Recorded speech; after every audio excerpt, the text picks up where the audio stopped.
تہجد کا بہتر طریقہ سنت یہ ہے کہ پہلے نیند کی جائے، تھوڑی دیر سوئے جائیں، پھر اس کے بعد رات کے آخری حصے میں اٹھ کے آپ نماز پڑھیں، اور اس میں نبی صلی اللہ علیہ وسلم سے مختلف رکعتیں منقول ہیں جی تو بہتر یہ کہ 8 رکعتوں کا معمول بنایا جائے، لیکن اگر کوئی 2 رکعت پڑھتا ہے، 4 پڑھتا ہے، 6 پڑھتا ہے، وہ بھی جائز ہے، اور اس سے 8 سے زیادہ بھی پڑھ سکتا ہے۔ اور وطر جو ہے تہجد کے بعد پڑھے جائیں، اگر جس کو یقین ہو کہ تہجد میں اٹھے گا وہ، تو اس کو چاہیے کہ وطر وہ تہجد کے بعد پڑھے، اور اگر آپ کو ڈاؤٹ ہے کہ پتہ نہیں آنکھ کھلے گی نہیں کھلے گی، پھر وطر پہلے پڑھ لیں اور پھر تہجد رات کے آخری حصے میں اٹھ کے پڑھ لیں۔ میں ایک واقعہ سناتا ہوں، شاید حضرت ڈاکٹر عبدالحی رحمہ اللہ یا مولانا عاشق الہی رحمہ اللہ کا، وہ بزرگوں میں سے کسی ایک بزرگ کا واقعہ ہے۔ ان کا تہجد کا معمول تھا، روزانہ پابندی سے تہجد پڑھا کرتے تھے۔ ایک دن بیمار بھی تھے، تھکاوٹ بھی تھی، تو فرماتے ہیں کہ بیماری اور تھکاوٹ کی وجہ سے تہجد میں جب آنکھ کھلی تو اٹھنے کا دل نہیں چاہا۔ اب یہ پورا واقعہ ذرا غور سے سنو اور اپنے اوپر فٹ کرو۔ اچھا، ان کا تہجد کا پروگرام ہوتا تھا تو غالباً مصلی پہلے سے رات کو بچھا کے رکھتے تھے، ورنہ شیطان نے یہ ورغلاتا ہے، ابھی اٹھو گے، پھر جا کے مصلی تلاش کرو گے، پھر یہ چھوڑو یار، تو یہ سارے انتظامات پہلے سے کر کے رکھا کرو۔ تو انہوں نے کہا کہ سستی ہو رہی ہے، اٹھا نہیں جا رہا، نیند بھی آ رہی ہے، کیا کریں؟ اب شیطان کا مقابلہ شروع، شیطان با مقابلہ انسان، کیا خیال ہے؟ اور یہ مقابلہ انسانوں کے ساتھ ہی ہوتا ہے، جو شیطان جیسے شیطان ہوتے ہیں نا، ان سے شیطان کو مقابلے کی ضرورت نہیں ہوتی۔ وہ کہتے ہیں ویسے ہی پڑا ہوا ہے، میرے کہے بغیر ہی پڑا ہوا ہے، کیا خیال ہے؟ میرے کہے بغیر ہی پڑا ہوا ہے، وہ یہ پڑے ہوئے کو اٹھانے کی چندہ ضرورت نہیں ہے۔ تو اب شیطان نے کیا کیا کہ بھائی سو جا، حدیث میں آتا ہے شیطان تھپکی دیتا ہے، سو جا بھائی، بہت لمبی رات ہے۔ تو فرماتے ہیں کہ میں اب شیطان سے مقابلہ کیسے کروں، نفس سستی ہے، تو میں نے نفس کو سمجھانا شروع کر دیا اور شیطان کو ٹوپی کرانا شروع، یہ ٹوپی کے میرے الفاظ ہیں، ان کے نہیں ہیں۔ شیطان کو کیا شروع کر دی؟ ٹوپی کرانا۔ جیسے شیطان بھی ٹوپی کراتا ہے، پتہ ہے آپ کو شیطان پتہ ہے کیسے ٹوپی کراتا ہے؟ شیطان کہتے ہیں صرف ایک دن تو ناغہ کروا رہا ہوں، تو اس سے روزانہ تو پڑتا ہے نا۔ یہ ٹوپیاں ہیں کہ بھائی جب ایک دن چھوڑو گے تو پھر اگلے دن بھی چھوڑو گے، سستی ایک دفعہ ہو گئی تو ہونا شروع۔ پھر شیطان یہ بھی ٹوپی کراتا ہے، کوئی فرض تھوڑی ہے تہجد، تو آج سنتیں چھڑوا رہا ہے، کل فرض چھڑوائے گا۔ فرض کیسے چھڑوائے گا؟ بولے گا چھوڑ دے، توبہ کر لینا، توبہ تو قبول ہو جاتی ہے نا بھائی، کتنا بڑا گناہ ہو جائے توبہ تو قبول ہو جاتی ہے۔ تو یہ ہوتے ہوتے وہ آگے بڑھتا ہے، پھر جہنم میں پہنچائے بغیر وہ اطمینان سے نہیں بیٹھتا۔ تو جیسے شیطان ٹوپی کراتا ہے، آپ بھی شیطان کو ٹوپی کراؤ۔ تو انہوں نے شیطان کو کیسے ٹوپی کرائی؟ انہوں نے شیطان کو ایسے ٹوپی کرائی کہ شیطان نے کہا سو جا، سو جا بھائی سو جا۔ انہوں نے کہا بس اٹھ کے بیٹھ رہا ہوں اور کچھ بھی نہیں کر رہا۔ بھائی لیٹا ہوا آدمی اٹھ کے بیٹھ جائے تو یہ تو کوئی مشکل نہیں ہے نا، بھائی میں بیٹھوں گا دوبارہ سو جاؤں گا، پھر تھوڑی دیر بیٹھوں گا، بس کہہ رہے اٹھ کے بیٹھ گیا۔ بیٹھنا اتنا مشکل نہیں ہوتا سوتے ہوئے، اس کو بتایا جائے نا 2 منٹ بیٹھو پھر لیٹ جانا، کہتے چلو نیند میں آ کے یوں کر کے اٹھے گا بیٹھے گا۔ اب جب بیٹھے ہیں تو شیطان کہہ رہے لیٹ جاؤ، تم نے تو کہا تھا میں صرف بیٹھوں گا۔ ظاہر جب اٹھ کے بیٹھتا ہے لیٹا ہوا آدمی تو سستی میں کچھ تو کمی آتی ہے نا، جو لیٹے ہوئے انسان کی پوزیشن ہوتی ہے سوتے ہوئے میں، وہ بیٹھے ہوئے کی نہیں ہوتی، اس کو کچھ سستی میں کمی آتی ہے۔ اب جب اٹھ کے بیٹھے ہیں تو شیطان کہہ رہے لیٹ جاؤ، یہ کہہ رہے ہیں ایسا ہے کہ صرف کھڑا ہو جاتا ہوں، بیٹھے رہے تھوڑی دیر، آنکھیں واقعی ملی، میں کھڑا ہو جاتا ہوں، یا یہ واش روم میں چلا جاتا ہوں۔ تو شیطان کو اپنے نفس کو یوں بہکایا، ٹوپی کرائی کہ میں صرف واش روم میں جاؤں گا اور وہی استنجا وغیرہ قضائے حاجت یا پیشاب وغیرہ جو بھی ہے کر کے واپس آ کے لیٹ جاؤں گا۔ کیا خیال ہے اس میں کیا جائے؟ تو نفس جو ہے نا اس کے لیے آمادہ ہو جاتا ہے، چلو اتنا تو چلتا ہے۔ اگر لیٹے ہوئے یہ سوچتے نا کہ پیشاب کر کے آؤں گا تو پھر مشکل ہوتا، بیٹھے ہوئے آدمی کے لیے سوچنا آسان ہے۔ تو کہہ رہے میں اٹھ کے گیا واش روم میں جو بھی پیشاب وغیرہ فرمایا کیا ہے، تو شیطان نے کہا واپس، وضو خانہ ساتھ ہی تھا، میں نے کہا وضو کر کے لیٹ جاؤں گا بس، ٹھیک ہے نا، تھوڑا سا منہ دھو لیتا ہوں، چھپکے مار دیتا ہوں۔ یہ واقعہ میں اپنے الفاظ میں بیان کر رہا ہوں، ٹھیک ہے نا، تاکہ آپ لوگ بالکل اس کے مطابق چلیں اور آپ کو یہ احساس ہو کہ ایسے ہمارے اکابر نے کیا، بزرگوں نے کیا، تو اس طرح کرنے سے کیا ہوتا ہے؟ وہی ہوتا ہے جو ان کے ساتھ ہوا، تہجد کی پابندی ہو گئی۔ تو اب کیا ہے، کہتے ہیں کہ میں گیا اور پانی کے چھپکے مارے اور پورا وضو کر لیا جلدی سے۔ وضو کے بعد بھی شیطان کیا کہہ رہے ہیں، آ جا لیٹ جا بستر پہ یار۔ کہہ رہے میں بستر کی طرف جاتے جاتے مصلی کی طرف گیا، جلدی سے نیت باندھ لی اللہ اکبر کر کے، جلدی سے کیا کیا، کیونکہ نیت باندھنے سے پہلے سوچو گے تو شیطان واپس لے جائے گا، تو بھائی اللہ اکبر کہہ کے نیت باندھ لو، پھر دیکھا جائے گا کیا ہوتا ہے. تو نیت باندھ لی تو باندھ لی نا، اب تو ہو گئی نا، اب تھوڑی کہیں بھاگ سکتے ہیں. اتنا تو کوئی نالائق نہیں ہوتا کہ نماز توڑ کے بھاگ جائے. تو یہ ٹرک ہوتی ہیں سستی کو دور کرنے کی. نہیں آ رہی نا، تو اس طرح پڑھ لیا کرو نماز. آپ تہجد کی پابندی اس طرح سے کر لیں گے، تہجد پڑھو گے تو فجر تو لازمی ہوگی. تہجد کو فوکس کرو تو فجر نہیں جائے گی کہیں انشاءاللہ. اگر تہجد رہ بھی گئی تو فجر تو ہو جائے گی نا. شیطان ٹوپی کرا کے تہجد چھڑوائے گا تو آپ بولو گے یار بہت ٹوپیاں ہو گئی ہیں، تہجد چھوڑ دی، فجر تو فرض ہے. نماز خشوع و خضوع سے پڑھنا. وہ تو نماز پڑھنا کتنا مشکل، اوپر سے دل لگا کے پڑھو. نماز پڑھنا آسان تھوڑی ہے. 5 ٹائم پوری زندگی پڑھتے رہنا، پھر دل لگا کے، دل لگے نہ لگے کوشش کرنا لگانے کی، اور مشکل کام ہے. دل ہی نہیں لگتا انسان کا. ادھر ادھر لوگوں کو دیکھو نا، نماز میں ناک میں انگلیاں گھما رہے ہیں، کان میں انگلیاں گھما رہے ہیں، پتہ نہیں کیا کیا کر رہے ہیں، ہلے جا رہے ہیں. میں ابھی اسلام آباد ایئرپورٹ پہ تھا تو ایک عرب آیا میرے ساتھ کھڑا ہو گیا. میں تلاش کر رہا تھا جماعت کے لیے کوئی بندہ ملے ایئرپورٹ پہ نا، جماعت کرایا کریں، اکیلے نہ پڑا کریں.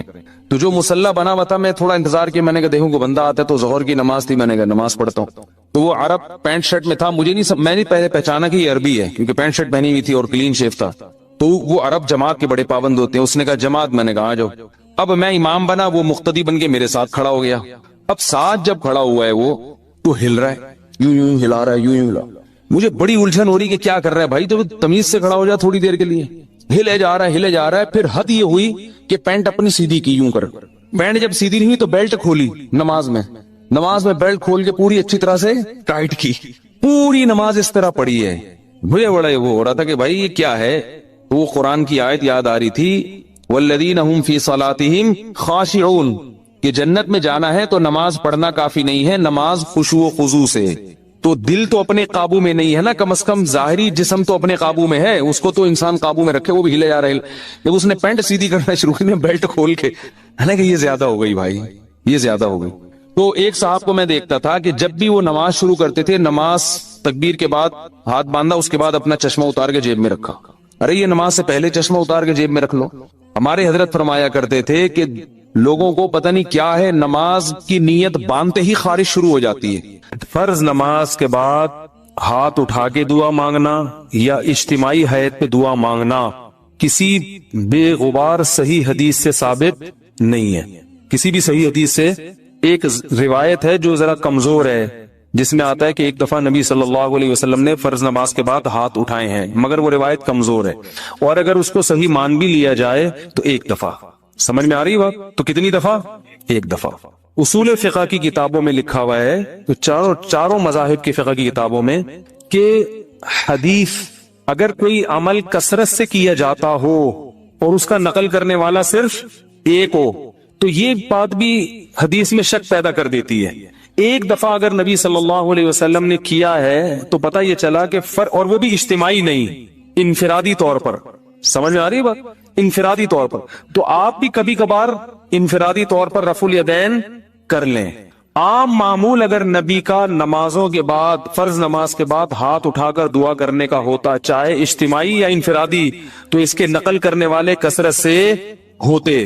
سمجھ میں آ رہی اس بارے میں؟ کیونکہ نماز کو تو بہت اہتمام اور اہمیت کے ساتھ حدیث میں بیان کیا گیا ہے، جبکہ ہم دیکھتے ہیں کہ حدیث کی کتابیں اس سے بالکل خاموش ہیں. سمجھ میں آ رہی بات؟ دوسرا مسئلہ، بعض حضرات یہ کہتے ہیں کہ بہت ساری حدیثیں ہیں جن میں آتا ہے کہ رسول اللہ صلی اللہ علیہ وسلم نے فرض نماز کے بعد دعا کی بہت ترغیب دی ہے، اور آپ نے فرمایا کہ سب سے زیادہ دعا قبول کس وقت ہوتی ہے؟ فرض نماز کے بعد. اس حدیث کا مطلب سمجھیں. جب بھی ایک حدیث کو بیان کیا جائے گا دوسری احادیث کو سامنے رکھ کر، خود نبی اور صحابہ نے اس حدیث پر کیسے عمل کیا ہے.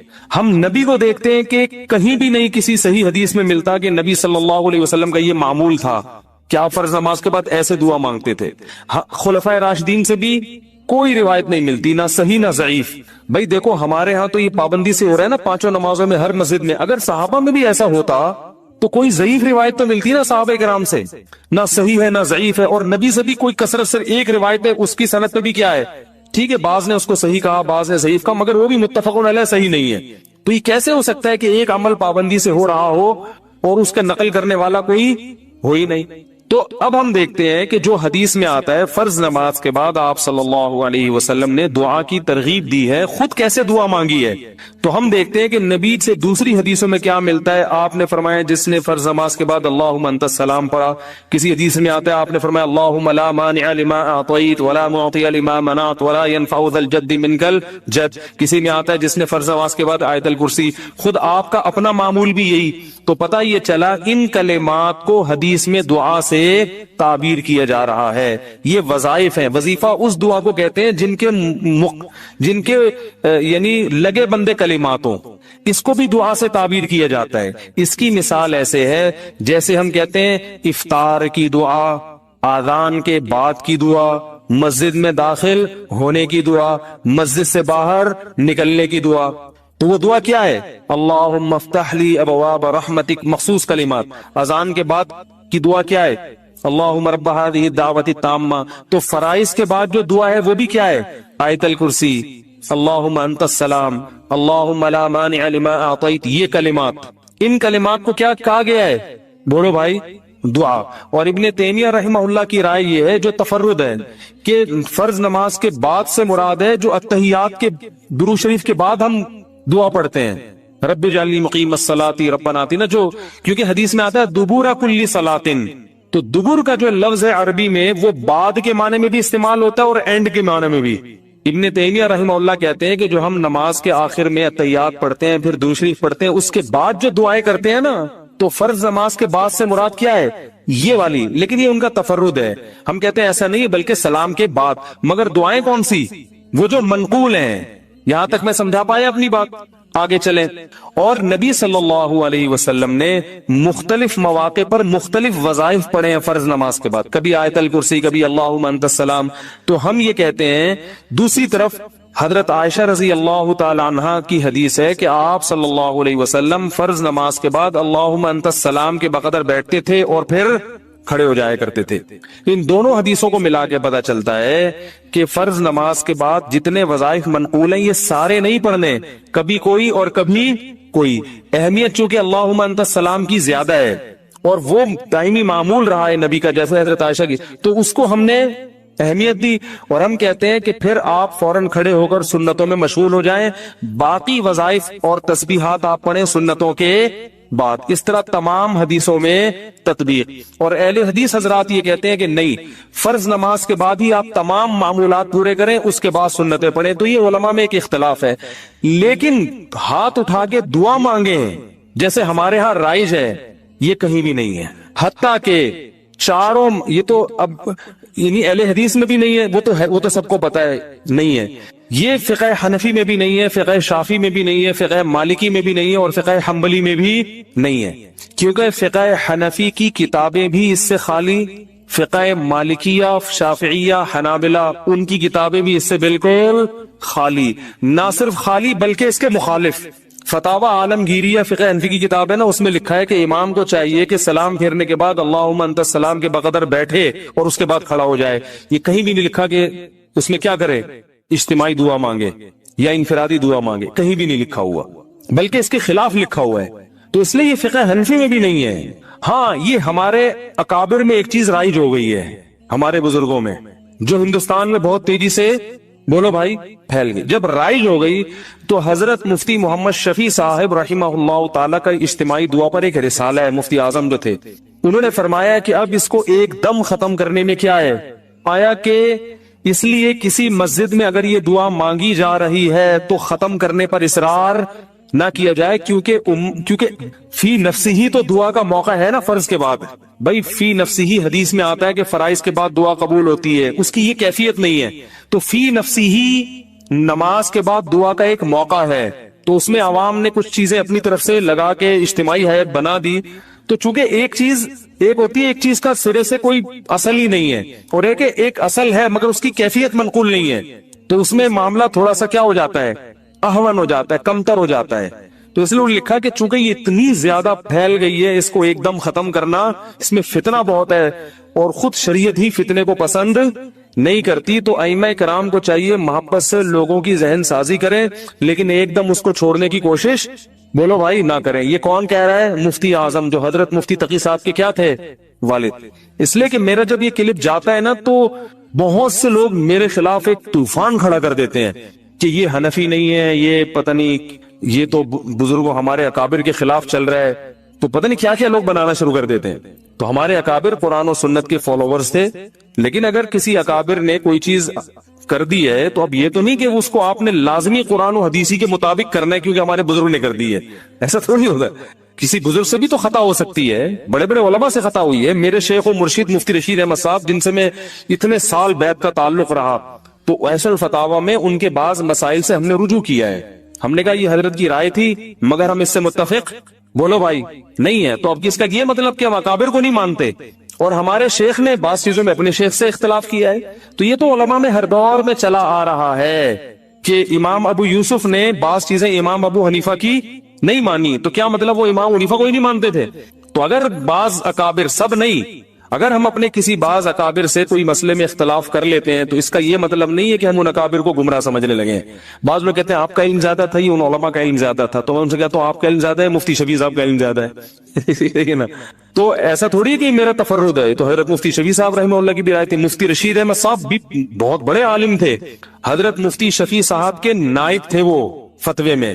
ان کا پورا ایسا الفتاوی میں ایک رسالہ ہے کہ فرائض کے بعد رفع الیدین سے دعا نہیں ہے، پورا رسالہ لکھا ہے انہوں نے، تو وہ بھی تو ہمارے اکابر ہی میں سے ہی تھے۔ تو ہاں یہ کہہ سکتے ہیں کہ اکابر میں اس مسئلے میں کیا ہے؟ اختلاف ہے، تو ٹھیک ہے، آپ کو جس کی رائے زیادہ بہتر لگے آپ اس کی رائے کو فالو کریں، دوسرے کی رائے پر طنز نہ کریں۔ آپ کو اگر میری رائے غلط لگتی ہے تو آپ ان اکابر کی رائے کو فالو کریں، ہم پہ طنز نہ کریں، اور ہمیں اگر یہ رائے صحیح لگتی ہے تو ہم اس رائے کو فالو کریں۔ میں کبھی اس مسئلے پہ کسی دوسرے بزرگوں یا اکابر پر طنز نہیں کرتا۔ مجھے لوگ آ کے بتاتے ہیں کہ فلاں مسجد کے امام اجتماعی دعا کراتے ہیں، میں کہتا ہوں بھائی ٹھیک ہے، وہ اپنی رائے ہوگی ان کی، اس کی وجہ سے نہ اس امام کی توہین جائز، بلکہ میں تو یہاں تک کہتا ہوں میری مسجد میں بھی جب مؤذن صاحب پڑھاتے ہیں نماز تو وہ اجتماعی دعا کراتے ہیں۔ مؤذن صاحب میں نے کبھی آپ کو منع کیا؟ میں اس لیے منع نہیں کر رہا، میرے مقلد تھوڑی ہیں، یہ کہہ سکتے ہیں بھائی فلاں امام بھی کر رہے ہیں، فلاں بزرگ بھی کر رہے ہیں، فلاں وہ عالم، وہ آپ سے بڑے عالم ہے وہ کر رہے ہیں، تو یہ میرے تھوڑی مقلد ہے، تو میں کیا کہوں گا بھائی جب ایک اتنے بڑے عالم کو فالو کر رہے ہیں تو میں کیا کہہ سکتا؟ میں اپنی رائے دلائل کی دنیا میں پیش کر دوں گا، بھئی یہ سمجھ میں آ رہی ہے ٹھیک ہے، نہیں آ رہی ہے تو بھی ٹھیک ہے، کوئی اتنا بڑا ایشو نہیں ہے کہ جس پہ ہم ایک دوسرے کے خلاف مناظرے کریں، فتوے دیں۔ ساری مسجدیں جتنی بھی ہیں وہ سب میں اجتماعی دعا ہوتی ہے، لوگ مجھے آ کے بتاتے ہیں وہ تو کر رہے ہیں، کہتا ہوں بھائی وہ بھی سنت ہی کو اپنے لحاظ سے فالو کر رہے ہیں، اللہ نے ان کو جتنا علم دیا، جتنی سمجھ دی، اور جو ان کے بس میں تھا اس کے حساب سے ان کو یہ صحیح لگا تو وہ اس کو فالو کر رہے ہیں۔ میں کسی پہ الزام نہیں لگاتا کہ میں ہی سنت کا ٹھیکیدار ہوں باقی سارے فراڈی ہیں، ایسا نہیں ہے۔ ان جس کی جو سمجھ میں اختلاف تو ہوتا ہے نا مسائل میں علماء کا، تو جب اختلاف تو ہوتا ہے نا تو پھر اس لیے وہ تو کوئی بات نہیں، امام ابو یوسف کا امام ابو حنیفہ سے اختلاف ہوا تو یہ تو نہیں کہ وہ غلط ہو، دونوں صحیح ہیں، امام شافعی کا امام ابو حنیفہ سے ہوا تو پھر بھی دونوں صحیح ہیں۔ تو آپ کو جس کی بات سمجھ میں آ رہی ہے فالو کریں، کسی پر کیچڑ نہ اچھالیں۔ دلائل کی دنیا میں مجھے یہ بات زیادہ سمجھ میں آ رہی ہے کہ اگر یہ چیز سنت ہوتی تو صحابہ کرام سے منقول کیوں نہیں ہے؟ لو کان خیرا ما لسبقونا الیہ، صحابہ، تابعین، ائمہ اربع اور ہماری جو عربی فتاوی کی کتابیں ہیں ان میں اس کا تذکرہ ہوتا نہیں ہے، تو پھر یہ بات ہمیں سمجھ میں نہیں آتی۔ سمجھ رہے ہیں بات کو؟ باقی میں بار بار یہ کہتا ہوں کہ اہل حدیث کی ہر بات کو غلط قرار دینا یہ بھی صحیح نہیں ہے۔ بعض لوگ نے کیا کیا، چونکہ اہل حدیث نے کہا ہے لہذا غلط ہی ہوگا، تو یہ موقف بھی غلط ہے۔ لا یجرمنکم شنآن قوم علی الا تعدلوا، قرآن کہہ رہا ہے ایمان والو کسی قوم کی دشمنی تمہیں اس بات پر نہ ابھارے کہ تم حق کا دامن چھوڑ دو۔ اگر اہل حدیث نے کوئی بات درست کی ہے تو آپ کو ماننی چاہیے، غلط کی ہے تو آپ کو بتانا چاہیے۔ ہم تو اہل حدیث کی بہت سی چیزوں کو ہم غلط بھی کہتے ہیں، لیکن بہت سی چیزوں کو ہم صحیح بھی کہتے ہیں، اور بہت سی چیزوں کو ہم یہ کہتے ہیں کہ اس میں دونوں طرف احتمال ہے، دونوں رائے، اجتہادی مسئلہ ہے، یہ بھی صحیح ہو سکتا ہے وہ بھی صحیح ہو سکتا ہے، تو اعتدال کا جو راستہ ہے نا وہ نہیں چھوڑنا چاہیے۔ تو میں کیوں مانگتا ہوں؟ پہلی بات، میں اجتماعی نہیں مانگتا، میں فرض کے بعد اجتماعی دعا نہیں مانگتا، میں اللہم انت السلام پڑھتا ہوں صرف، اور رفع الیدین ہلکا سا کرتا ہوں کیونکہ لوگوں میں تحمل نہیں ہے۔ اگر میں نے یہ بھی نہیں کیا تو اگلی نماز میں پبلک شارٹ کر دے گی مجھے. چلو کوئی بات نہیں, شارٹ کر رہے گی تو کیا ہوگا, دین کا سارا سلسلہ کیا ہو جائے. کسی اور مسجد میں جائیں گے تو وہاں بھی شارٹ, تیسری مسجد میں گئے وہاں بھی, تو شارٹ ہوتے ہوتے نتیجہ کیا نکلے گا, اپنا ایک الگ فرقہ جو لوگ کر رہے ہوتے لانچ ہو رہا ہوگا, اور اس کا نام کیا ہوگا, اجتماعی دعا بدعت, یہاں سے شروع ہوگی. تو امت کو ایک ایسے کام میں لگائیں گے جس کی شریعت میں کوئی خاص اہمیت بولو بھائی نہیں ہے. تو چونکہ فی نفسی ہی ایک چیز جائز ہے, اس کو سنت سمجھنا غلط ہے. تو فی نفسی جب ایک چیز کا جواز ہے اور فی نفسی موقع بھی ہے, تو اس گنجائش سے فائدہ اٹھاتا ہوں کہ بھائی چلو فی الحال اتنا کر لو انفرادی, اور اللہم انت السلام پڑھو اس میں, اور تھوڑی دیر رفع الیدین کر لو, عوام کو باقی سمجھاتے رہو. جب یہ مسجد کے نمازیوں میں تحمل پیدا ہو جائے گا, ہم بڑے ہو جائیں گے, بزرگ بن جائیں گے, سفید داڑھی ہو جائے گی, عمر کمر جھک جائے گی, ہم سے بڑے بڑے اکابر دنیا میں موجود ہیں, لوگ کا کہہ رہے ہیں بھائی ہم ان سے فتویٰ لیں گے آپ سے کیوں لیں, تو ان کو میں نہیں سمجھا, ان لوگوں کو میں اس بات پہ قائل نہیں کر سکتا.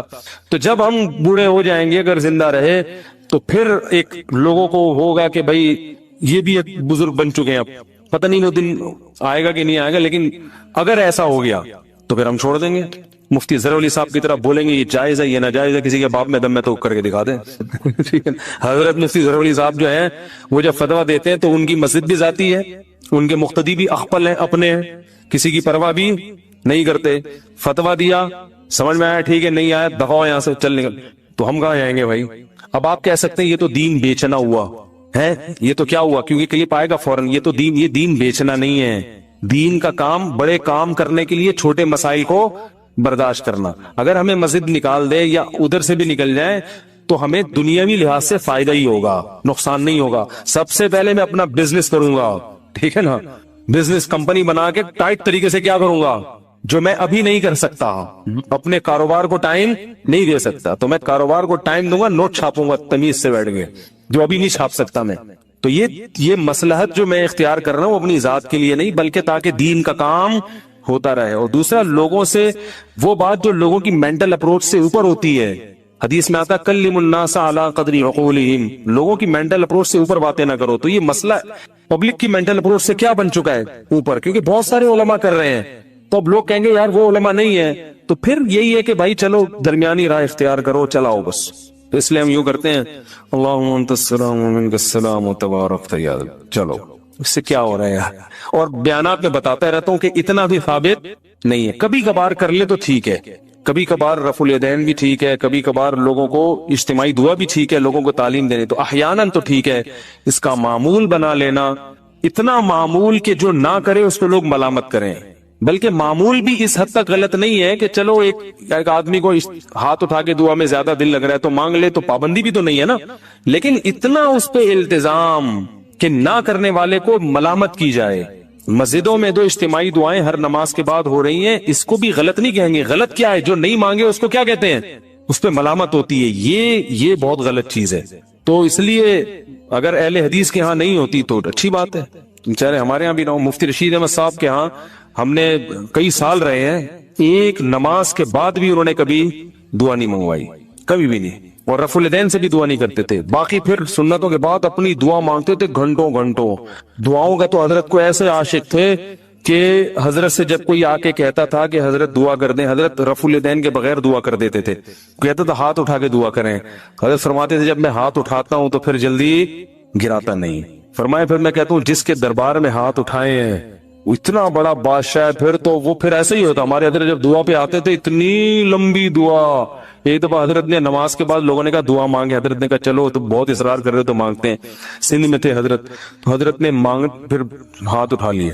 پھر حضرت کو تو دعا میں اتنا مزہ آتا تھا, گم ہو جاتے تھے, ایسا گم, پیچھے پبلک شارٹ, ایک بھاگا کھسکا, دوسرا کھسکا, تیسرا, ہوتے ہوتے آخر میں حضرت رہ گئے. اگلی نماز پڑھائی حضرت نے, کسی نے نہیں کہا, انہوں نے کہا بغیر دعا بغیر اجتماع کے ہی بہتر ہے. تو ہمارے حضرت کو دعا میں بہت لطف آتا تھا. جب دعا شروع کرتے تو بس ایک بیان میں حضرت جب بیان کرتے کرتے شاعری شروع کرتے اللہ کی محبت میں, اس میں حضرت کا جیسے میرا بیان ہوتے ہوتے شادیوں پہ ہے تو پورا ٹاپک چینج نا, ایک دم شادیاں شروع ہو جاتا ہے. تو ہمارے حضرت جب اللہ کی محبت پہ آتے تھے نا بیان کے دوران, موضوع کچھ اور چل رہا ہے, جہاں اللہ کی محبت آ گئی ٹاپک چینج, حضرت کا رنگ چینج ہو جاتا تھا. اور پھر جو اللہ کی عشق میں اشعار شروع کرتے، فرماتے ارے کدھر چلا گیا، یہ کہتے تھے، کہتے ہیں پھر مزہ ہی آ گیا، پھر وہی چلتا رہتا تھا، بڑا مزہ آتا تھا ہمیں بھی، کیونکہ وہ دل کی جو اللہ کی محبت کی جو چنگاری تھی وہ چہرے سے جھلکتی تھی، وہ بیان میں جھلکتی تھی۔ تو آج ہم جیسے خشک مولوی مارکیٹ میں پیدا ہو گئے ہیں، ٹھیک ہے، تو اہل اللہ سے مضبوط تعلق پیدا کریں، اس سے اللہ کی محبت کی چنگاری پیدا ہوتی ہے۔ بعض لوگ جب سنت پڑھتے ہیں نا نماز میں تو نیت دل میں کر رہے ہوتے ہیں کہ یہ نماز واسطے رسول کے، تو دیکھیں اس کے دو مطلب ہو سکتے ہیں۔ ایک تو یہ کہ عبادت تو میں اللہ کے لیے کر رہا ہوں، لیکن رسول کے واسطے کا مطلب یہ ہے کہ نبی صلی اللہ علیہ وسلم جب قیامت کے دن ملیں گے، آپ سے میری ملاقات ہوگی، تو آپ صلی اللہ علیہ وسلم بھی خوش ہوں گے کہ اس نے میری سنت کو زندہ کیا۔ تو اس مفہوم کے تحت وہ یوں کہہ رہا ہوتا ہے کہ اللہ کے رسول کے واسطے، یعنی عبادت تو اللہ ہی کے لیے، لیکن رسول اللہ صلی اللہ علیہ وسلم کی شفاعت کا میں مستحق بن جاؤں، اور آپ صلی اللہ علیہ وسلم کی سے جب بروز محشر ملاقات ہو تو آپ صلی اللہ علیہ وسلم اس سے خوش ہوں گے کہ چل بھائی تو نے میری سنت کو ماشاءاللہ زندہ کیا۔ تو یہ نیت ہو سکتی ہے، اور دوسری نیت یہ ہو سکتی ہے کہ میں یہ رسول کو خوش کرنے کے لیے نماز پڑھ رہا ہوں، یعنی یہ نماز ہے ہی رسول کے لیے، اللہ کے لیے نہیں ہے، تو یہ تو خالص شرک ہے۔ عبادت تو صرف اللہ کے لیے ہوتی ہے، لیکن اگر پہلی والی نیت ہے نا تو وہ شرک تو نہیں ہے، لیکن بہرحال شرک کا ذریعہ بن سکتی ہے وہ۔ تو اس لیے ہم جب نماز میں نیت کریں تو بس اللہ کے لیے پڑھ رہا ہوں، اتنا کافی ہے۔ باقی نبی صلی اللہ علیہ وسلم تو بروز محشر جب آپ کے علم میں یہ بات لائی جائے گی کہ یہ سنتوں کو بھی زندہ رکھتا تھا، تو آپ صلی اللہ علیہ وسلم کی رضا تو ہمیں انشاءاللہ ملے گی، اور آپ صلی اللہ علیہ وسلم کی شفاعت کا ذریعہ یہ چیز بنے گی، اور حوض کوثر سے پانی پینے کا ذریعہ بنے گی۔ تو ایسی نیت کرنا جس میں شرک کا وہم بھی ہونا، اس نیت سے ہمیں اجتناب کرنا چاہیے، کیونکہ عبادت ہے نا، عبادت میں پھر شرک میں اور توحید میں بڑا باریک سا فرق رہ جاتا ہے۔ تو عبادت کو ایسی نیت ہو کہ بالکل آپ اس کو ایکسپلین کر سکیں، تو ایسے مبہم الفاظ نیت میں نہیں کہنے چاہیے، نہ سوچنے چاہیے، تو سیدھا سیدھا نیت کریں بس اللہ کے لیے میں نماز پڑھ رہا ہوں، بس اتنی نیت کافی ہے۔ پہلے سوال ہے جی محمد صاحب انڈیا، محمد صاحب کی طرف سے جو انڈیا سے ہیں، کیا نماز میں نیت کے لیے یہ کہنا ضروری ہے کہ میں 4 رکعت فرض نماز پڑھ رہا ہوں، منہ میرا کعبہ شریف کی طرف امام صاحب کے پیچھے، یا دل میں ہی پتا ہو کہ آپ 4 رکعت فرض پڑھ رہے ہیں تو یہ بھی کافی ہوگا؟ دیکھیں، یہ کہ منہ میرا کعبہ شریف کی طرف اور اس امام کے پیچھے، تو منہ تو کعبہ شریف کی طرف ہوتا ہے تو نماز ہوتی ہے، اس لیے اس کی نیت ضروری نہیں ہے۔ باقی یہ کہ امام کے پیچھے میں دل میں اتنا ارادہ کافی ہے کہ میں جماعت سے نماز پڑھ رہا ہوں، اب اکیلا نہیں پڑھ رہا۔ بعض دفعہ انسان صف میں کھڑا ہوتا ہے اپنی نیت باندھ لیتا ہے، تو دل میں بس اتنا ارادہ ہوتا ہی ہے جب آپ صف میں کھڑے ہیں، تو اور کیا کرنے کے لیے کھڑے ہیں؟ اپنی نماز تھوڑی پڑھنے کے لیے کھڑے ہیں۔ تیسرا مسئلہ یہ کہ 4 رکعت فرض پڑھ رہا ہوں، 2 رکعت فرض پڑھ رہا ہوں، یہ نیت لغو ہے۔ آپ فجر کے 2 فرض پڑھ رہے ہیں اور آپ نیت یہ کریں میں 4 پڑھ رہا ہوں، تو بھی فجر کے 2 ہی ہوں گی، اس سے کوئی فرق نہیں پڑے گا، کیونکہ وہ اللہ کی طرف سے پہلے سے 2 رکعت متعین ہے، آپ کے 4 کہنے سے وہ فرق نہیں پڑے گا۔ ظہر میں آپ نے یہ نیت کر لی کہ میں ظہر کی 2 رکعت پڑھ رہا ہوں، تو بھی نماز آپ کی ہو جائے گی، کیونکہ ظہر کی 4 رکعت ہوتی ہیں، 2 ہوتی نہیں ہیں۔ سفر میں آپ نے 2 پڑھنی ہے، اگر آپ نے یہ نیت کر لی میں 4 پڑھ رہا ہوں تو بھی 2 ہی پڑھنی پڑیں گی اور نماز ہو جائے گی، کیونکہ سفر میں اللہ کی طرف سے 2 متعین ہے۔ تو صرف اتنی نیت کرنی ہے کہ ظہر ہے یا عصر ہے، کیونکہ ظہر میں آپ کے پاس یہ بھی آپشن تھا کہ آپ پچھلی کوئی قضا پڑھ لیں، یہ بھی آپشن تھا کہ سنت پڑھ لیں، یہ بھی آپشن تھا کہ فرض پڑھ لیں، تو یہ 3 آپشن تھے آپ کے پاس، تو ان میں سے ایک کو آپ نے خود متعین کرنا ہے کہ فرض پڑھ رہا ہوں یا سنتیں۔ نمبر 2، ظہر پڑھ رہا ہوں یا پچھلی کوئی قضا پڑھ رہا ہوں۔ تو جب آپ نے یہ نیت کر لی کہ نہیں جی ظہر ہے، تو 4 رکعتیں 2 رکعتیں یہ لغو کام ہو جائے گا، اس کی ضرورت نہیں ہے۔ بس اتنی نیت کہ ظہر ہے اور فرض ہے، بس۔ یعنی فرض سے میری مراد کہ ظہر ہے، آج کی ظہر ہے، یہ بھی ضروری نہیں کہ فرض ہے، کیونکہ ظہر تو ہے ہی فرض، تو سنت نہیں ہے۔ سنتیں پڑھ رہے ہیں تو دل میں یہ نیت ہو کہ یہ ظہر میں سنت پڑھ رہا ہوں، میں فرض نہیں پڑھ رہا، تو بس اتنا، یہ اتنی کافی ہے۔ آج کل نیتوں میں بہت زیادہ غلو ہونے لگا ہے۔ نماز میں نیت ضروری ہے یا تکبیر کہنا کافی ہے؟ فرض نماز میں نیت کرنی ہوگی یا صرف اللہ اکبر بولنا ہوگا؟ اگر نیت کرنی ہوگی تو وہ اردو میں کریں یا عربی میں کریں۔ سلمہ صاحبہ دبئی سے، دیکھیں نیت نماز میں ضروری ہے، لیکن نیت دل کے ارادے کا نام ہے، اور دل میں ارادہ انسان اپنی زبان میں ہی کرتا ہے جو اس کی مدر لینگویج ہے، بس دل میں نیت کرتا ہے میں نماز پڑھ رہا ہوں، تو بس اتنا کافی ہے۔ پھر جو نماز ہے اس کی نیت کر لیں، ظہر کی ہے تو ظہر کی نیت کر لیں، عصر کی ہے تو عصر کی، فرض کی ہے تو فرض کی کر لیں، بس دل میں نیت کافی ہے، اس کا انگلش عربی اردو سے کوئی تعلق نہیں ہے۔ نماز کی نیت کیا زبان سے ضروری ہے؟ نماز کی نیت کا کیا حکم ہے؟ دل میں نیت کافی ہے یا لفظوں سے نیت کرنا ضروری ہے؟ ابرار احمد سومرو سکھر سے۔ نہیں جی، نیت تو دل کے ارادے کا نام ہے، بلکہ فقہا نے لکھا ہے کہ دل میں ارادہ تھا ظہر پڑھ رہا ہوں اور واقعی ظہر کی نماز تھی، زبان سے نکل گیا کہ عصر پڑھ رہا ہوں تو نماز ادا ہو جائے گی، اس لیے کہ دل میں صحیح ارادہ کیا ہوا ہے۔ اور اگر ظہر پڑھ رہا ہے، دل میں ارادہ کر لیا عصر پڑھ رہا ہوں، زبان سے نکل گیا ظہر پڑھ رہا ہوں تو نماز نہیں ہوگی، حالانکہ زبان سے صحیح نکلا ہے لیکن چونکہ دل میں اثر تھا تو نہیں ہوگی۔ تو اس لیے دل میں ارادہ ہے اصل نماز کے لیے، زبان سے نیت ضروری نہیں ہے۔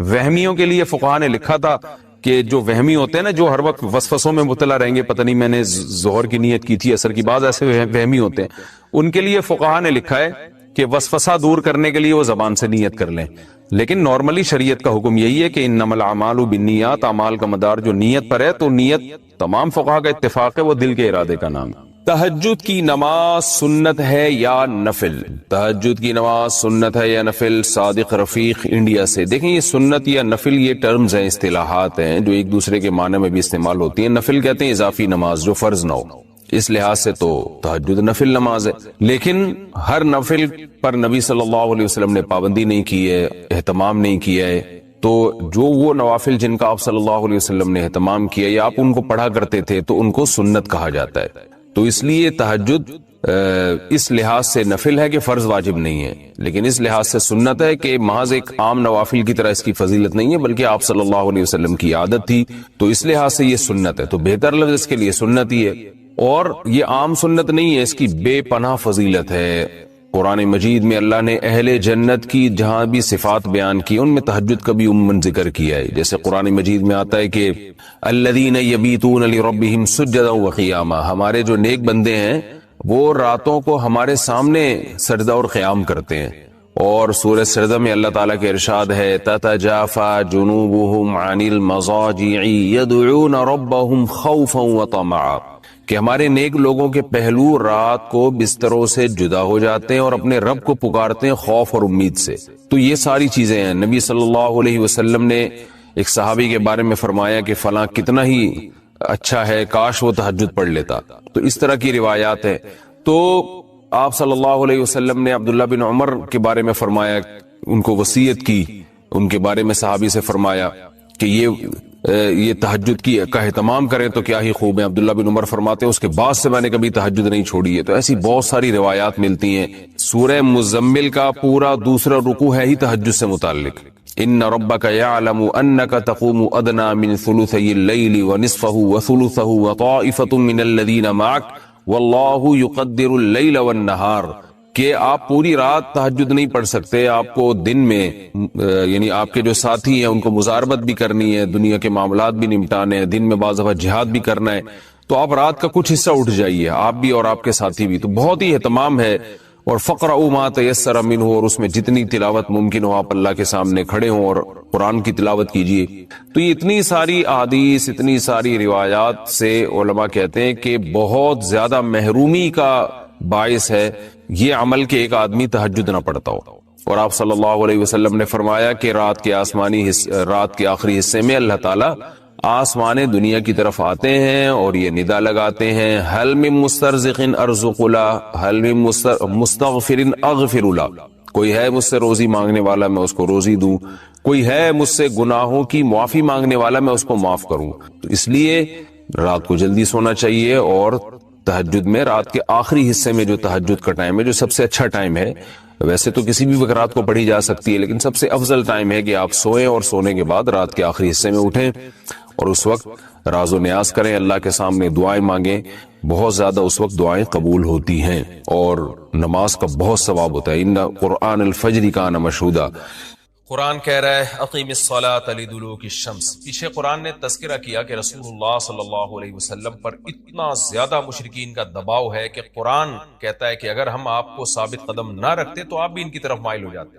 ظاہر ہے بہت سخت دباؤ اور جبر ہے آپ کے اوپر، تو ایسے موقع پہ ایسا کام کرنے کی ضرورت ہے جس سے آپ کو ثابت قدمی ملے اور اللہ کا قرب حاصل ہو۔ تو اس کا سب سے بہترین طریقہ قرآن کہتا ہے نماز، یعنی اے نبی صلی اللہ علیہ وسلم آپ نماز کو مضبوطی سے تھامیے، تاکہ آپ کو ثابت قدمی ملے، آپ کو اللہ کا قرب ملے. کیونکہ جس اللہ کے لیے کام کیا جا رہا ہے نا، جب تک اس اللہ سے رشتہ مضبوط نہیں ہوگا تو اس کام میں آپ ثابت قدم نہیں رہ سکتے. اور اللہ سے رشتہ مضبوط کرنے کا سب سے بڑا ذریعہ نماز ہے. اس لیے قرآن کہتا ہے اقیم الصلاۃ، آپ نماز قائم کیجئے، لدلوک الشمس، سورج کے ڈھلنے کے وقت. سورج کب ڈھلتا ہے؟ جب بالکل بلندی پہ جا کے ڈھلنا شروع ہوتا ہے تو ظہر کا وقت شروع ہوتا ہے. الی غسق اللیل، رات کے اندھیروں تک.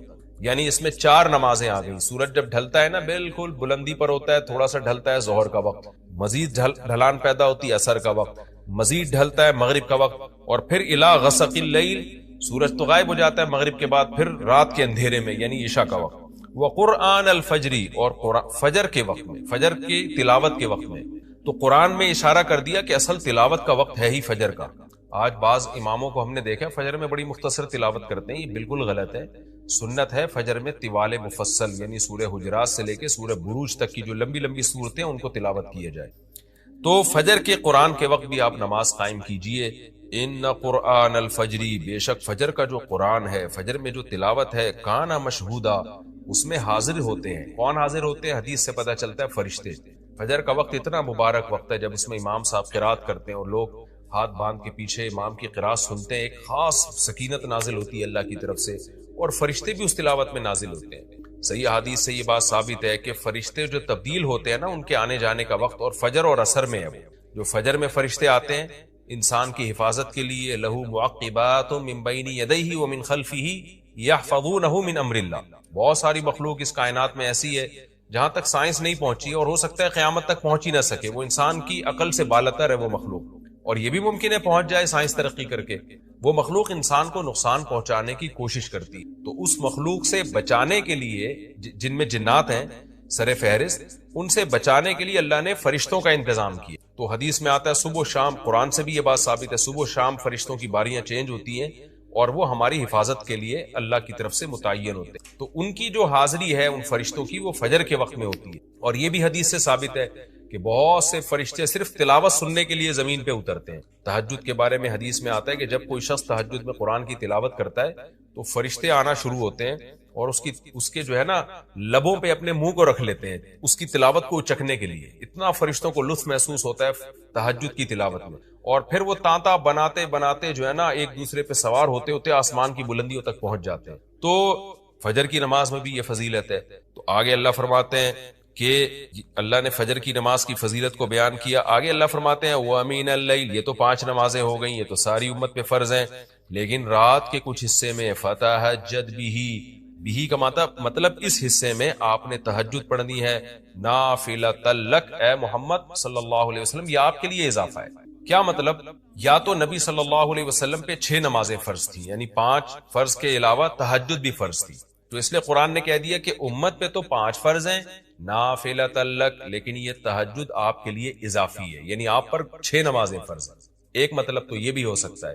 اور جو علماء اس کے قائل ہیں کہ نہیں نبی پر تہجد فرض نہیں تھی، تو ان کے نزدیک اس آیت کی تفسیر یہ ہوگی کہ یہ آپ کے لیے ایک اضافہ ہے اللہ کے قرب حاصل کرنے. یعنی 5 نمازیں تو پڑھنی ہی پڑھنی ہے، لیکن آپ اللہ کے قرب کے لیے ایک اضافی چیز بھی آپ کو دی جا رہی ہے تاکہ آپ کے درجات اور زیادہ بلند ہو. تو ایسی صورت میں یہ صرف نبی کے ساتھ خاص نہیں ہے، کیونکہ خطاب نبی سے چل رہا ہے، اس لیے اللہ نے کہہ دیا آپ کے لیے اضافہ، ورنہ حقیقت میں پوری امت کے لیے یہ اضافہ ہے.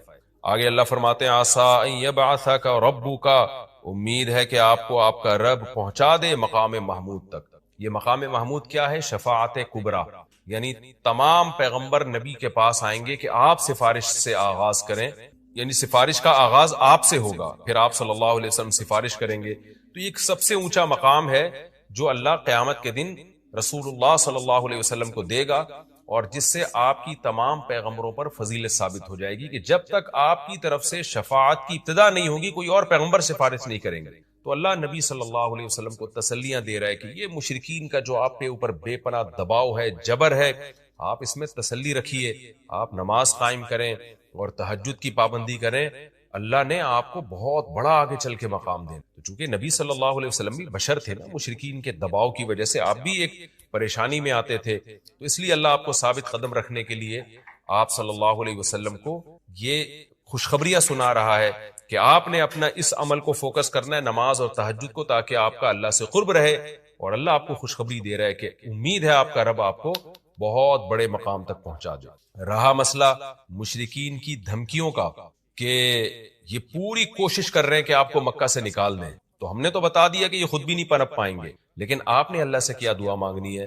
وَقُلْ رَبِّ، کہہ دیجئے اے میرے رب، ادخلنی مدخل صدق، مجھے مکہ میں داخل کیجئے مرغوب داخلہ، اچھا داخلہ، اور مجھے مکہ سے نکالیے بھی اچھے طریقے سے، یعنی اچھا نکلنا ہو میرا، ایسا نکلنا جس کے نتائج اچھے ہوں۔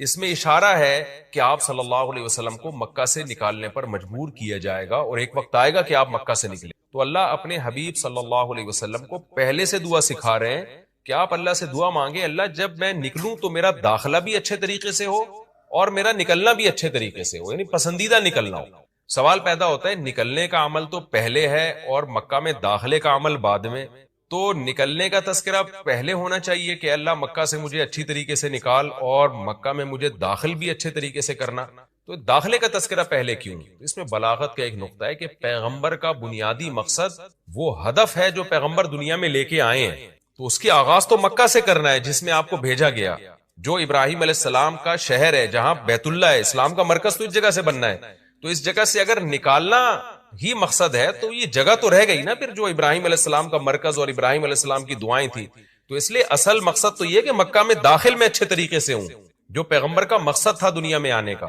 مکہ فتح کر کے داخل ہوں، یہاں مجھے غلبہ ملے، اور یہاں میرا جب داخلہ ہو تو ایسا داخلہ جس کو میں پسند کروں۔ یہ جو ابھی میں مکہ میں کہیں سفر سے جا کے واپس آتا ہوں، یہ داخلہ وہ داخلہ نہیں ہے جو میں چاہتا ہوں۔ تو چونکہ مکہ سے نکلنا مقصد نہیں ہے، نکالا اس لیے جا رہا ہے تاکہ داخلہ ایک طاقت کے ساتھ ہو اور اچھے طریقے سے داخلہ ہو، اس لیے اس داخلے کا تذکرہ پہلے کیا جا رہا ہے۔ ہاں وہ داخلہ اس وقت تک ممکن نہیں ہے جب تک مکہ سے ایک دفعہ آپ کا خروج نہ ہو، تاکہ مدینہ میں ریاست بنے اور آپ 10,000 کا لشکر لے کر فاتحانہ انداز سے مکہ میں داخل ہوں، اور جس مقصد کے لیے اللہ نے آپ کو بھیجا تھا وہ مقصد پورا ہو۔ تو وہ مقصد نکلے بغیر پورا ہو نہیں سکتا، اس لیے نکلنے کا تذکرہ کر دیا، ورنہ اصل مقصد تو یہ ہے کہ اللہ میں مکہ سے نکلنا نہیں چاہتا، میں مکہ میں داخلہ چاہتا ہوں۔ داخلہ ایسا ہونا چاہیے مدخل صدق، سچا مرغوب داخلہ ہونا چاہیے۔ چنانچہ اللہ نے آپ کی دعا قبول کی، اور جب نبی مکہ میں داخل ہوئے نکلنے کے بعد، تو کیسا بہترین آپ نے کا داخلہ ہوا کہ 10,000 کا لشکر لے کر آپ گئے، اور مشرکین مکہ آپ سے معافی کی بھیک مانگ رہے تھے۔ تو یہ مکی آیتیں اس وقت تو ظلم کے پہاڑ توڑے جا رہے تھے، لیکن پیغمبر سے اس طرح کی دعائیں کروائی جا رہی تھی، وَأَخْرِجْنِي مُخْرَجَ صِدْقٍ، اور اللہ مرغوب نکلنا ہو، یعنی جب میں نکلوں تو بھی میرا اچھا ٹھکانہ ہو۔ چنانچہ آپ کا نکلنا بھی بڑا اچھا ہوا کہ پورا مدینہ آپ کے استقبال میں کھڑا ہوا تھا، اور طلع البدر علینا من ثنیۃ الوداع، یہ جو ترانے ہیں یہ مدینہ کی بچیاں آپ کے استقبال میں پڑھ رہی تھی۔ تو آپ کا نکلنا بھی اچھا ہوا، یعنی مدینہ میں داخلہ جو مکہ سے نکل کے، اور پھر جو مکہ میں آنا وہ تو اس سے بھی زیادہ عزت اور شان کے ساتھ ہوا۔ وَاجْعَلْ لِي مِن لَّدُنْكَ سُلْطَانًا نَصِيرًا، اور اللہ تو بنا دے میرے لیے اپنے پاس سے زبردست طاقت جس میں میری مدد، غلبہ دے دے مجھے مشرکین پر۔ یہ بھی مستقبل کی دعا ہے جو ان حالات میں نبی سے منگوائی جا رہی ہے، اور اللہ نے آپ کی ساری دعاؤں کو قبول کیا، سلطان نصیر بھی دے دیا آپ کو، غلبہ بھی دے دیا مکہ پہ، ایسا غلبہ جس میں اللہ کی مدد تھی، اور وہ کمزور غلبہ نہیں تھا، طاقتور غلبے کو سلطان کہا جاتا ہے۔ اور مدینہ میں جانا بھی آپ کا پسندیدہ ہوا، اور مکہ میں آنا بھی آپ کا پسندیدہ ہوا۔ اور اے نبی آپ یہ بھی کہہ دیجئے جاء الحق، حق آ چکا ہے، وزہق الباطل، اور باطل فنا ہو چکا ہے۔ حالانکہ جس وقت یہ دعا منگوائی جا رہی تھی باطل فنا نہیں ہوا تھا، لیکن ماضی سے جب کسی چیز کو تعبیر کیا جاتا ہے تو یہ بتانے کے لیے گویا یہ کام ہو چکا ہے، حالانکہ ہوا نہیں، ہوگا، لیکن نبی کی زبان سے نکلوایا جا رہا ہے کہ آپ مشرکین میں اعلان کر دیں کہ بس یہ کام ہو چکا ہے، حق آ گیا، باطل ختم، اور یعنی ہوگا تو فیوچر میں، لیکن گویا ابھی ہو چکا ہے۔ اتنا یقینی ہے کہ میں تمہیں اس کی پہلے سے خبر دے چکا ہوں کہ باطل اب پنپنے نہیں پائے گا، کیونکہ حق اب آ چکا ہے۔ ان الباطل کان زہوقا، اور باطل تو ہے ہی فنا ہونے والی چیز، جب حق آتا ہے تو باطل فنا ہو جاتا ہے۔ نبی صلی اللہ علیہ وسلم جب مکہ مکرمہ میں داخل ہوئے نا، تو آپ بتوں کو چھڑیوں سے گراتے تھے، چھڑی سے مکہ میں داخل ہو کے 360 بت کو ایک ایک کر کے چھڑی مارتے تھے، اور وہ بت الٹے لڑکتے تھے۔ تو آپ اس موقع پر یہ آیت پڑھ رہے تھے کہ جاء الحق وزہق الباطل ان الباطل کان زہوقا۔ کیا کیفیات بنتی ہوں گی صحابہ کی اور پیغمبر کی اس وقت کہ جو خوشخبری ان کو 13 سال پہلے دی گئی تھی کئی سال پہلے دی گئی تھی اور یقینی دی گئی تھی کہ یہ ہو چکا، تو اللہ نے اپنی آنکھوں سے دکھا دیا کہ کیسے بتوں کو بیت اللہ سے نکالا جا رہا ہے اور اللہ کے گھر کو کیسے شرک سے پاک کیا جا رہا ہے۔ وَنُنَزِّلُ مِنَ الْقُرْآنِ مَا هُوَ شِفَاءٌ وَرَحْمَةٌ لِّلْمُؤْمِنِينَ، اور قرآن کہہ رہے ہیں ہم قرآن نازل کرتے ہیں جس میں مومنین کے لیے شفا ہے، یعنی اے نبی آپ کی تسلی کے لیے اور بھی ہم بتائیں آپ کو کہ ہم یہ جو آیتیں نازل کر رہے ہیں نا، اس میں مومنین کو بھی شفا مل رہی ہے، ان کی اصلاح ہو رہی ہے شرک سے اور برے عقیدوں سے، اور مسلمانوں کے لیے یہ رحمت ہے، ان کو تسلیاں بھی مل رہی ہیں۔ وَلَا يَزِيدُ الظَّالِمِينَ إِلَّا خَسَارًا، اور ظالمین کے خسارے میں اضافہ ہو رہا ہے، کیونکہ ظالمین اس پر عمل نہیں کر رہے، حجت تمام ہو رہی ہے۔ وَإِذَا نَمْنَا عَلَى الْإِنسَانِ أَعْرَضَ وَنَأَىٰ بِجَانِبِهِ، قرآن کہتے ہیں ہم جب انسان پر احسان کرتے ہیں تو وہ اعراض کرتا ہے اور اپنے پہلو کو ہٹا دیتا ہے، نعمت ملنے کے بعد بجائے اللہ کے قریب ہونے کے اللہ سے دور ہوتا ہے۔ وَإِذَا مَسَّهُ الشَّرُّ، اور جب انسان کو کوئی مصیبت پہنچتی ہے كَانَ يَئُوسًا، تو مایوس ہونے لگتا ہے، یعنی انسان کے بارے میں شکایت کی جا رہی ہے کہ اس کا اللہ پر ایمان نہیں ہے۔ پیغمبر کا مقصد ہے اللہ سے جوڑنا، تو یہ جو مشرکین ہیں جو اللہ کو نہیں مانتے، یہ خوشیوں میں بھی اللہ کو بھولتے ہیں اور غم میں بھی اللہ کو بھولتے ہیں، اسباب کو دیکھتے ہیں۔ لہٰذا جب اسباب کو آپ دیکھتے ہو اور پریشانی آتی ہے تو اسباب بتا رہے ہوتے ہیں پریشانی دور نہیں ہو سکتی، تو مایوس ہونے لگتے ہیں، ڈپریشن میں جاتے ہیں، اور جب خوشی آتی ہے تو اپنا کمال سمجھتے ہیں، لہذا اترانے لگتے ہیں اور خدا سے دور ہو جاتے ہیں۔ تو اے نبی ان سے کہہ دیجئے کُلٌّ یعملُ علی شاکلتہ، ہر شخص اپنی نیچر کے مطابق عمل کر رہا ہے۔ اچھے لوگ کیا کرتے ہیں کہ جب انہیں خوشی ملتی ہے تو شکر ادا کرتے ہیں، اور غم آتا ہے تو مایوس نہیں ہوتے، ان کو پتہ ہے غم اللہ دور کر سکتا ہے۔ فَرَبُّكُمْ أَعْلَمُ، تمہارا رب خوب جانتا ہے بِمَنْ هُوَ أَهْدَىٰ سَبِيلًا، کون ان دونوں فریقوں میں سیدھے راستے پر چل رہا ہے، جو غموں میں مایوس ہو اور خوشیوں میں اترانے لگے خدا سے دور ہو جائے، وہ گمراہی والے راستے پر ہے، اور جو خوشیوں میں اللہ کے قریب آئے شکر ادا کرے اور غموں میں بھی اللہ کے قریب آئے کہ غم کو اللہ ہی دور کر سکتا ہے، مایوس نہ ہو، یہ سیدھے راستے پر ہے۔ اللہ خوب جانتا ہے کون سیدھے راستے پر ہے، یعنی اس میں اللہ نے اشارہ دے دیا کہ یہ لوگ سیدھے راستے پر ہے، تو ہمیں ایسا بننا ہے۔